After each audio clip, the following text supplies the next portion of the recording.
یکی از عجیب‌ترین چیزایی که میخوام معرفی کنم براتون این رنگ چرم سه‌بعدیه که تقریبا تو ایران میشه گفت کمیابه، اگه نایابم نباشه خیلی کمیابه. خوراک کاپشن، پالتوی چرم و وسایلی که روش حالت چرمی داره. وقتی که شما این رنگ رو استفاده میکنید کاملا خودش خشک میشه و طرح چرم رو میندازه روی کارتون.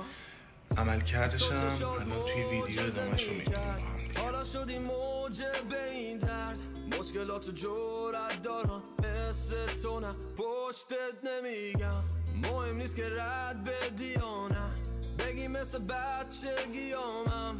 ازت دیگه خسته شدم، قرارمون رفت تا قیامت. زیر نخلا رقصیدیم تو جزیره، اما دیگه فردا نیستی، منو تنها میذاری پیش سنگا.